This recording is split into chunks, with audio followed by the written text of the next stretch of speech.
आदाब वसलाम तमाम दोस्तों को।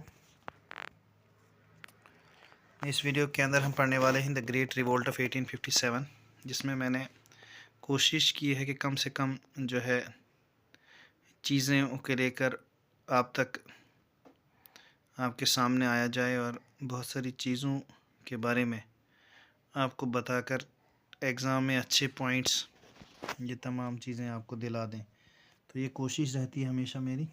तो इससे पहले अगर आप इस यूट्यूब चैनल पे नए हैं तो आप यूट्यूब चैनल को सब्सक्राइब कीजिए, वीडियोस को ज़्यादा शेयर और लाइक कीजिए। और ख़ास करके ये जो सिलेबस है सब इंस्पेक्टर एग्ज़ाम जो 2024 और 25 में होने जा रहा है, फॉरेस्टर एग्ज़ाम 2024-25 में, उसके लिए इम्पोर्टेंट है। तो ग्रेट रिवोल्ट ऑफ 1857, तो इसमें सबसे पहले जो ग्रेट रिवोल्ट ऑफ 1857 के बारे में बहुत सारी बुक से आपने पढ़ा होगा, लेकिन यहाँ पे जो आपको मटेरियल मिलेगा वो तमाम बुक से हट कर होगा। तो सबसे पहले हम नेचर ऑफ द रिवोल्ट के बारे में पढ़ेंगे कि क्या वजूहात रही हैं, नेचर क्या रहा है उसका रिवोल्ट का। तो यहाँ पे सबसे पहले जो है सर जॉन लॉरेंस, यहाँ पे थोड़ा सा मिसप्रिंट हुआ है। इसका ओपिनियन था कि रिवोल्ट जो था ये एक आउटब्रेक था और कोई कंस्पिरेसी नहीं थी ब्रिटिश के ख़िलाफ़। तो जो 1857 को ये रिवोल्ट हुआ, एक किस्म की बगावत हुई थी। और बहुत सारे इंडियन जो स्कॉलर्स थे जैसे वीर सावरकर, उसने कहा था कि ये फर्स्ट वार ऑफ इंडिपेंडेंस था, ये पहली जंग थी जो है आज़ादी के लिए। उसके बाद दो डिस्टिंग्विश्ड इंडियन हिस्टोरियन आए थे, आर.सी. मजुमदार और SN. Sen, have analyse the revolt of 1857 in depth, यानी बड़ी गहराई में जाके उन्होंने इस चीज़ को पढ़ा। The two scholars differ in their opinion, the revolt was part of the struggle for Indian independence. तो इनका ओपिनियन जो था अलग अलग था दोनों का। तो जो क्या कहते हैं एस.एन. सेन जो थे, उन्होंने कहा था कि ये एक स्ट्रगल थी, जदोजहद थी हिंदुस्तान की आज़ादी के लिए। लेकिन आर.सी. मजुमदार ने कहा कि एक आउटब्रेक था 1857 से पहले के जो थोड़े थोड़े जो सिविल और मिलिट्री जो है वार्स हुआ करती थी, बैटल्स हुआ करती थी आपस में। तो आखिरकार ये एक जो है हदूद तक पहुंची, ये एक इंसिडेंट्स हुआ अचानक जो जिसका कहा कि ultimate culmination of the great revolt of 1857 की शक्ल में ये जो है नमदार हुआ।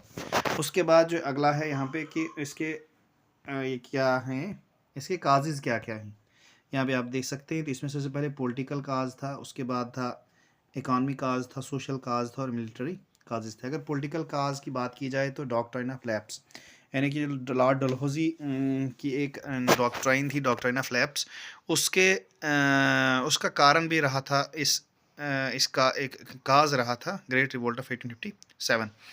अब कारण कैसे आप इस तरीके से समझ सकते हैं कि डॉक्ट्राइन ऑफ लैप्स के अंदर ये चीज़ थी कि अगर कोई जो है मिसाल के तौर पर अगर कोई बादशाह है तो उस वक़्त तक वो राज करेगा जब तक वो ज़िंदा है, उसके बाद अगर वो मर जाता है तो वो सारी टेरिटरी जो है ब्रिटिश की हो जाती थी। तो ये था डॉक्ट्रिन ऑफ लैप्स का मतलब। तो इससे बहुत सारे जो रीजनल जो पॉलिटिकल पार्टीज़ हुआ करती थी, तब रीजनल जो किंग हुआ करते थे वो इससे काफ़ी जो है वो तंग आ चुके थे इस डॉक्ट्रिन ऑफ लैप्स की वजह से। तो ये छोटी छोटी जंगें उनके दरमियान में होती रहती थी उससे पहले भी। तो आखिरकार इसका ही एक कल्मिनेशन पहुंच गया डॉक्ट्रिन ऑफ लैप्स की वजह से भी, जो एक पॉलिटिकल काज था। उसके बाद इकॉनमिक काज ये था कि जो ड्रेन ऑफ वेल्थ, यानी तमाम जो दौलत थी, जमा जो पैसा था, वो यहाँ से जो है ब्रिटिशर लोग ले गए थे। और इसी वजह से यहाँ के जो लोग थे वो काफ़ी जो है अपसेट थे, नाराज़ थे इनसे। तो ये भी एक कारण रहा था इकॉनमिक काज। उसके बाद सोशल काज का ये था ओरिएंटल लर्निंग, यानी यहाँ पे जो मिशनरीज़ थी जो आई हुई थी, जो अपने ही किस्म की एजुकेशन को यहाँ फैलाने की कोशिश कर रहे थे। तो हिंदुस्तान के लोगों को, चाहे वो मुस्लिम्स थे चाहे वो हिंदूज़ थे, तो उनको ऐसा महसूस हो रहा था कि ये जो है हमारा जो सेंटिमेंट्स थे, रिलीजियस सेंटिमेंट्स थे, और जो हमारा जो कस्टम है, जो रस्म रिवाज है, उसमें एक बहुत बड़ा जो है ये दरार जो है पहुंचाने की कोशिश जो है ब्रिटिश के द्वारा यहाँ पे हो रही है। तो ये भी एक काज रहा था। उसके बाद मिलिट्री काज जो थे, लो सैलरी जो है मिलिट्री में, जो यहाँ पे हिंदुस्तान जो है लोग जो है वो जब मिलिट्री में काम करते उनमें लो सैलरी, नहीं कहा बहुत कम सैलरी दी जाती थी और फॉरेन अलाउंसेस भी बहुत कम उनको मिलते थे। तो ये कारण रहे थे तमाम जो काजेज़ थे रिवोल्ट ऑफ 1857 के। उसके बाद यहाँ पे आप पढ़ेंगे हम बिगिनिंग ऑफ द रिवोल्ट, यानी कि अब शुरुआत कहाँ से हुई इस रिवोल्ट की। तो शुरुआत जो हुई थी बारकपुर से। बारकपुर जो है एक जगह का नाम है, तो वहाँ से जो है यहाँ पे लिखा होगा बारकपुर, तो यहाँ आप देख सकते हैं। तो यहाँ से ये शुरुआत हुई 29 मार्च। तो ये भी आपने याद रखना है कि किस डेट को यहाँ पे शुरुआत हुई थी। तो ये चीज़ आपने बड़े अच्छे तरीके से इसमें जहन नशीन इसको करना है। तो 29 मार्च 1857 को बारकपुर के अंदर जो है मंगल पांडे जिसका नाम था, इसने शुरुआत की थी। एक रेजिमेंट्स थी, तो उसका एक सिपाही था रेजिमेंट्स का, तो उसने ये इस चीज़ की शुरुआत की थी। अब ऊपर से हम पढ़ेंगे तो इसकी वजूहत क्या रही थी। तो वजूहत ये रही थी ग्रीस्ड कार्ट्रिजेस के बारे में आप पढ़ेंगे यहाँ पे। तो यहाँ पे कहा जाता है कि जो यहाँ पे उनने जो नई गनें जो है इंट्रोड्यूस की थी इंडियन आर्मी के अंदर, तो उसमें जो लोड करने का जो वक्त आता था, जो जगह होती थी, तो वो लोड जो है वो मुंह से करनी पड़ती थी, खोलनी पड़ती थी। कोई उसका कवर जो है यहाँ पे लिखा है पेपर कवर, जो उसको मुंह से खोलना पड़ता था। तो उसमें जो उस पेपर में जो ग्रीस लगी रहती थी वो बीफ की भी लगी रहती थी और पिग की भी रखी, जिसकी वजह से दोनों के रिलीजियस सेंटिमेंट्स को ठेस पहुंचती यहाँ पे, चाहे वो मुस्लिम्स हों चाहे वो हिंदू हों। तो उसकी वजह से यहाँ पे एक पहला जो है रिवोल्ट जो है यहाँ पे शुरू होता है मंगल पांडे के द्वारा बारकपुर के अंदर 29 मार्च 1857 को। तो यहाँ पे आप पढ़ेंगे it's cottages had greased paper cover whose and had to be beaten off from the cartridges which was loaded into the rifle। जब राइफल में लोड करनी होती थी तब उसको क्या किया जाता था, बीट करना पड़ता था मुंह के ज़रिए से। तो it was just feeling of the Hindus and Muslim soldiers for terrible bonded. तो इसमें काफ़ी जो है वो ठेस पहुंची थी, चाहे वो फीलिंग्स हिंदुओं की थी चाहे वो मुस्लिम्स की थी। तो ये वजह रही थी। तो दो सिपाही जो है उनको इस चीज़ का यकीन भी हो चुका था, जो गवर्नमेंट थी, जो ब्रिटिश सरकार थी तब, ये डेलिबरेटली क्या कर रहे हैं, ये डिस्ट्रॉय करने की कोशिश यहाँ पे हो रही है। चाहे वो रिलीजियस चीज़ों की यहाँ पे डिस्ट्रक्शन हो रही थी या कल्चरल आइडेंटिटी की यहाँ पे डिस्ट्रक्शन हो रही थी, इन तमाम चीज़ों को ये यकीन हो रहा था यहाँ पे इंडियन के सोल्जर्स को।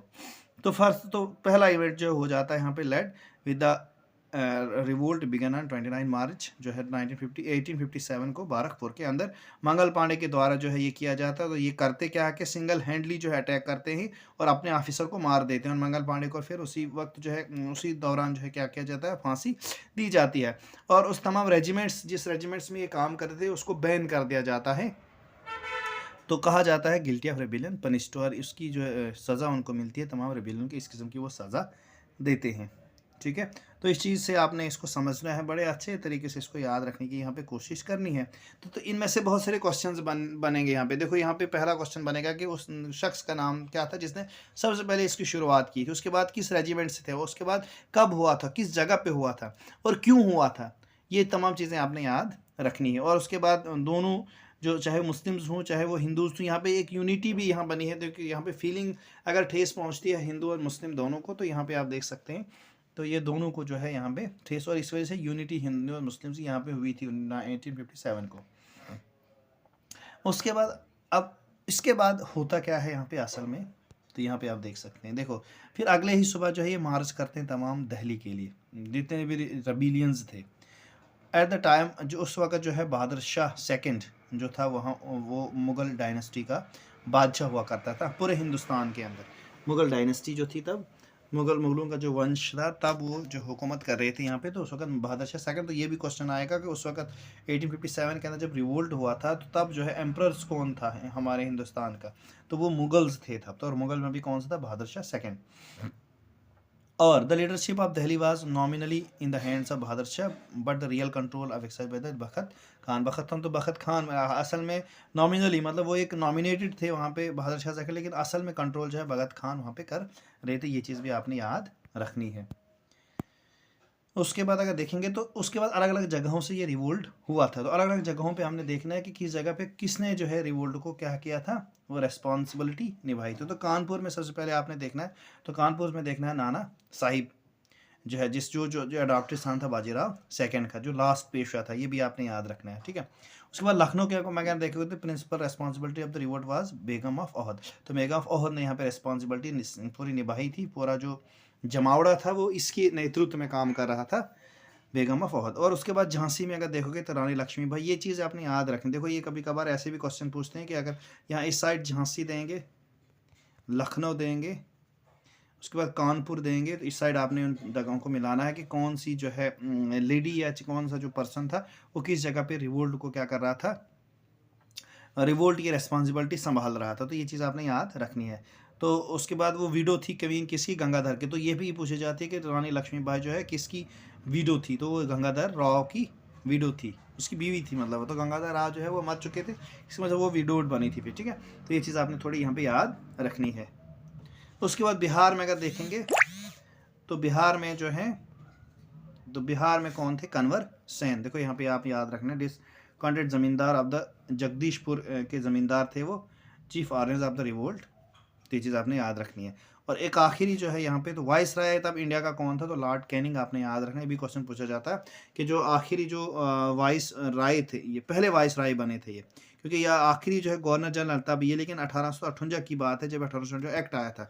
ये हम इससे अगली वीडियो के अंदर पढ़ेंगे। तो ये चीज़ आपने याद रखनी है, वाइस राय। हाँ, यहाँ पे जो चीज़ थी, यहाँ पे गवर्नर जनरल ऑफ इंडिया था, गवर्नर जनरल अगर याद रखेंगे आप, तो तब जो था लॉर्ड कैनिंग थे। तो ये था इस तमाम चैप्टर के अंदर। मिलेंगे एक नई सी वीडियो के अंदर एक नए से टॉपिक के साथ यहाँ से आगे। तो अगर आप इस यूट्यूब चैनल पे, फिर से मैं बताऊंगा, नए हैं तो आप यूट्यूब चैनल को सब्सक्राइब कीजिए। बहुत ही अच्छी अपडेट्स जो हैं आपको यहाँ पे मिलेंगी, और बहुत सारा सिलेबस का जो कंटेंट है तो यहाँ पे आपको मैं समझाने की कोशिश करूँगा। बस आपसे गुजारिश है कि अगर कोई कमी रहती है तो आप कमेंट सेक्शन में इस चीज़ के बारे में डिस्कस कर सकते हैं, लिख सकते हैं। जहाँ भी कमी रहती है इंशाल्लाह अगली वीडियो के अंदर उस कमी को भी पूरा किया जा सकता है। और मैं बहुत आभारी और जो है आपके लिए रहूँगा कि अगर इसमें आप कमेंट करते हैं और मुझे कोई सलाह देते हैं जो है मुझे सही करते हैं, तो मैं आभारी रहूँगा। शुक्रिया, थैंक यू।